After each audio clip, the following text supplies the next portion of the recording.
Good morning बच्चों। Second unit का 5th chapter हम लोग पढ़ रहे थे।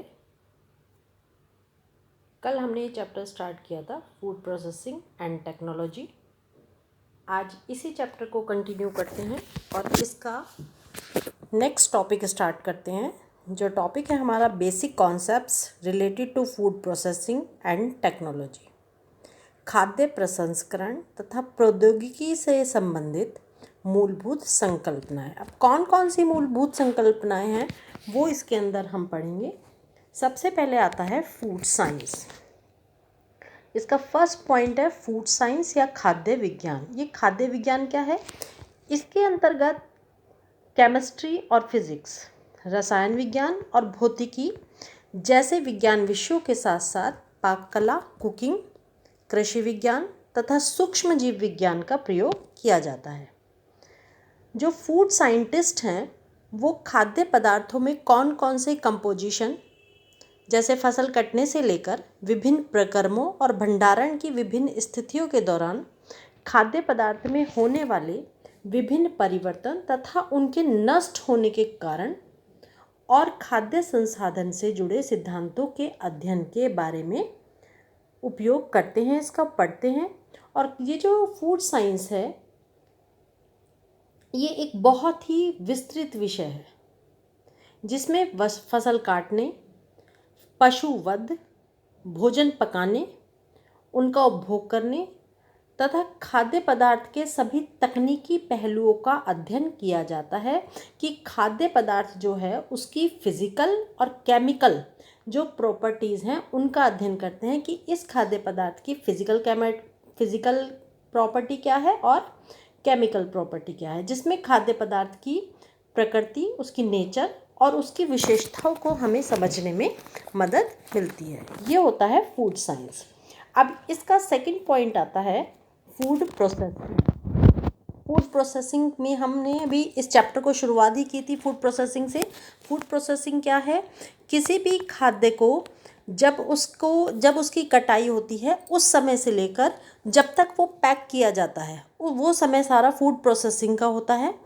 इसमें खाद्य संसाधन से तात्पर्य होता है ऐसी विधियों और ऐसी तकनीकों से जो कच्ची सामग्रियों को तैयार खाद्य उत्पादनों में बदल देते हैं और खाद्य संसाधन के लिए अथवा उनसे प्राप्त अच्छी गुणवत्ता वाले कच्चे माल की इसमें जो आवश्यकता पड़ती है उसको आकर्षक तरीके से, विपणन तरीके से इस तरह से पैक किया जाता है जिससे उसकी शेल्फ लाइफ या सुरक्षा काल को बढ़ाया जा सके। ये होती है फूड प्रोसेसिंग। मीन्स उस फूड को इस तरह से प्रोसेस किया जाए कि वह उस व्यक्ति तक जब तक पहुँचे उसकी शेल्फ लाइफ ख़त्म ना हो। थर्ड पॉइंट आता है इसका फूड टेक्नोलॉजी। अब टेक्नोलॉजी क्या है? टेक्नोलॉजी मीन्स प्रौद्योगिकी। अब टेक्नोलॉजी एक ऐसा विज्ञान है जिसमें वैज्ञानिक अनुप्रयोगों के साथ साथ जितने भी साइंटिस्ट जो प्रयोग करते हैं उनके साथ साथ सामाजिक, आर्थिक ज्ञान तथा उत्पादन के नियमों का उपयोग किया जाता है। खाद्य जो प्रौद्योगिकी है, फूड टेक्नोलॉजी है, विभिन्न प्रकार के खाद्य पदार्थों के उत्पादन के लिए खाद्य विज्ञान और इसमें जो फूड इंजीनियरिंग होती है उसका उपयोग किया जाता है।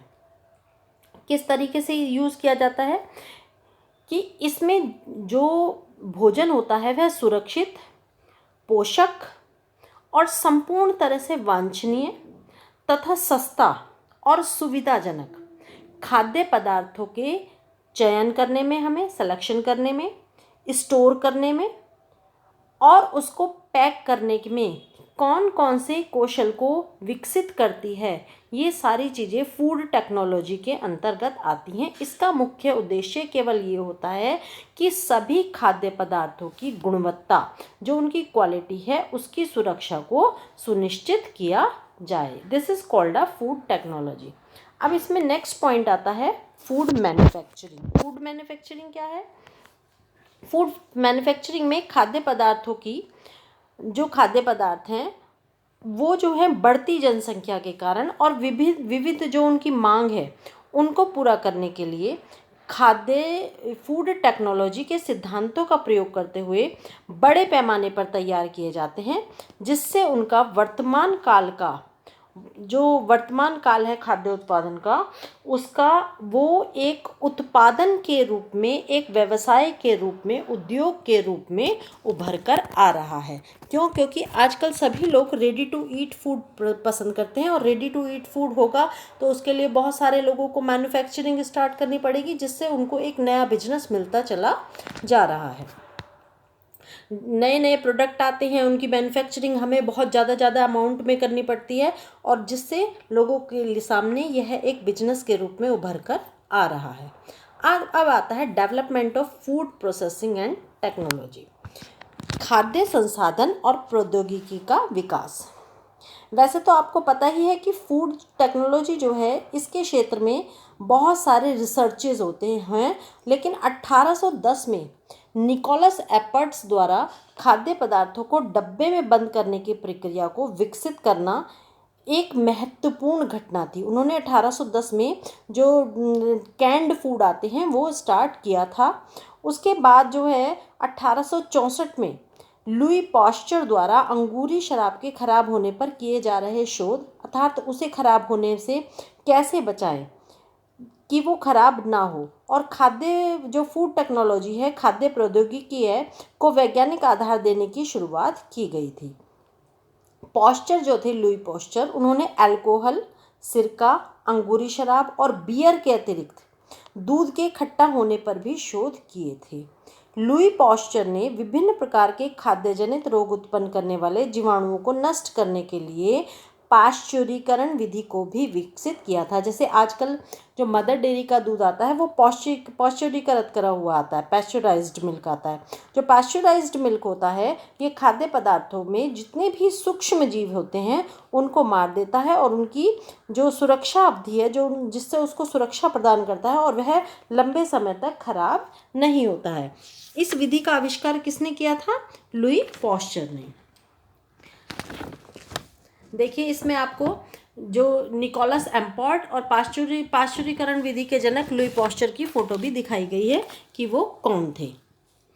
जैसे जैसे खाद्य प्रौद्योगिकी का विकास होता गया, वैसे वैसे लोगों में खाद्य प्रौद्योगिकी में फूड टेक्नोलॉजी, उनके खाद्य उत्पादकों की मांग बढ़ती चली गई। जैसे जैसे हमें फूड मैन्युफैक्चरिंग हुआ तैयार फूड मिलने लगा, फिजिकल और उसकी केमिकल प्रॉपर्टीज़ उसको चेक करके आने लगा, तो लोगों के अंदर मांग बढ़ती चली गई और लोग कैंड फूड को ज़्यादा ही पसंद करने लगे, जिससे विशेष प्रकार के मौसम के दौरान ही उन्हें हर मौसम में, जिस मौसम में वो फूड अवेलेबल नहीं होता, उसकी मांग बढ़ती चली गई। जो फूड टेक्नोलॉजी के प्रौद्योगिकी विधि हैं, उन्होंने नई नई तकनीकों का उपयोग किया, जिससे सुरक्षित और ताज़े खाद्य पदार्थ उपलब्ध कराने का प्रयास किया गया। जो उनके सामने कुछ चुनौतियां भी आई कि उपभोक्ताओं के स्वास्थ्य और उनकी जो बदलती हुई आवश्यकताओं के अनुरूप उनको वो ऐसे खाद्य पदार्थ का उत्पादन करें जिसमें विभिन्न प्रकार की से वह सुरक्षित हो और लोगों तक आसानी से सुविधाजनक रूप से उनको उपलब्ध कराया जा सके। इसके बाद हम देखते हैं importance of food processing and preservation, खाद्य संसाधन और संरक्षण का महत्व। जो खाद्य संसाधन हैं उनको जो संरक्षित किया जाता है, प्रिजर्व किया जाता है, उसकी इम्पोर्टेंस क्या है। देखिए, आहार हमारी एक मूल आवश्यकता है, सभी को पता है कि फूड के बिना हम जीवित नहीं रह सकते। खाद्य पदार्थों का उचित चुनाव करें, हम उचित क्रय करें और उनको इस तरह से प्रिजर्व करें कि जिससे उस फूड की लाइफ बढ़ जाए। ये हमारे लिए बहुत ही आवश्यक है। क्यों आवश्यक है? जिससे हमारा जो है आवश्यक धन खर्च ना हो, हमारी ऊर्जा खर्च ना हो, शक्ति खर्च ना हो, और इन सब के अपव्यय से हम बच सकें और परिवार की जो क्रय क्षमता है उसी के अनुसार सभी सदस्यों को बैलेंस्ड डाइट मिल सके। जितनी उस परिवार के लोगों को आवश्यकता होती है उतना भोजन उनको उपलब्ध कराया जा सके।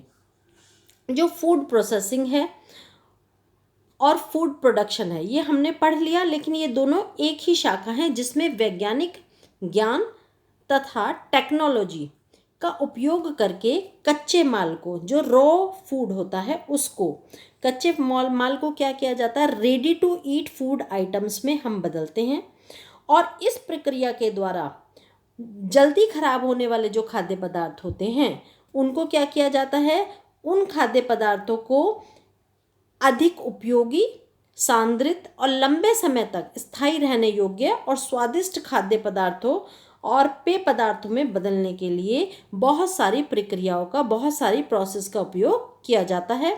क्यों किया जाता है? जिससे उनका जो स्टोरेज है वो ज़्यादा हो सके और उनके परिवहन में सुविधा हो, उनको ट्रांसपोर्ट करने में आसानी हो और उनका स्वाद बढ़ जाए और वो प्रत्येक व्यक्ति तक आसानी से पहुंच जाए।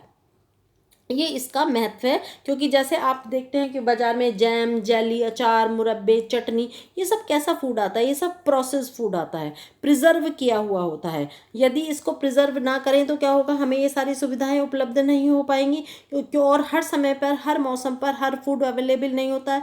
तो उस फूड को प्रोसेस करके, प्रिजर्व करके हमारे पास पहुँचाया जाता है, जिससे लोगों की आवश्यकताओं के अनुसार उनको समय पर प्रोसेस्ड फूड मिल सके। ये जितने भी प्रयोग में लाए जाने वाले खाद्य पदार्थ हैं, इनकी सुरक्षा और स्वच्छता एक महत्वपूर्ण विषय होती है कि इनकी स्वच्छता और सुरक्षा पर ध्यान दिया जा सके। और जो प्रत्येक देश है वो अपनी भौगोलिक और सामाजिक परिस्थितियों के अनुसार अंतर्राष्ट्रीय एवं राष्ट्रीय मानकों को अपनाता है और उन्हें अपने फूड में लागू भी करता है, जिससे लोगों के प्रयोग किए जाने वाले खाद्य पदार्थों में उपस्थित सामग्री की जानकारी प्राप्त की जा सके। कैसे जानकारी प्राप्त होगी? वो ऐसे जानकारी प्राप्त होती है कि जो उसके ऊपर एक लेबल लगा हुआ होता है, जो भी हम प्रोसेस्ड फूड खरीदते हैं। लेबल के द्वारा खाद्य उत्पाद में प्रयुक्त सामग्री की जितनी भी जानकारी होती है वो हमें प्राप्त होती है, और जो एक आदर्श लेबल होता है उस पर 100 ग्राम प्रयोग की गई सामग्री के जितने भी पोषक तत्व होते हैं वो सब हमें उसके बारे में जानकारी दी जाती है। जो FSSAI है उनके नियम के अनुसार शाकाहारी और मांसाहारी दोनों के ऊपर एक रेड कलर की डॉट और ग्रीन कलर की डॉट लगा दी जाती है। जैसे यदि कोई हम जो मांसाहारी खाद्य पदार्थ खरीदते हैं तो उसके ऊपर एक रेड कलर की डॉट लगी हुई होती है, लाल रंग की गोला। और यदि वो वेजिटेरियन है, मांसाहारी नहीं है, वो शाकाहारी है, तो उसके ऊपर हरे रंग का गोला होता है। ये पहचान होती है। वो किसके ऊपर लगा हुआ होता है? वो लगा हुआ होता है उस लेबल के ऊपर।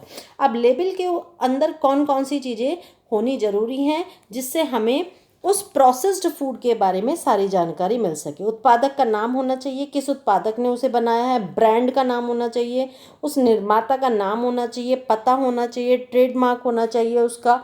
उसके अलावा मानकीकरण चिन्ह होना चाहिए उसके ऊपर कि स्टैंडर्डाइज्ड मार्क उसके ऊपर है या नहीं है। उसमें कौन कौन से सामान मिलाए गए हैं उसके बारे में सारी जानकारी होनी चाहिए।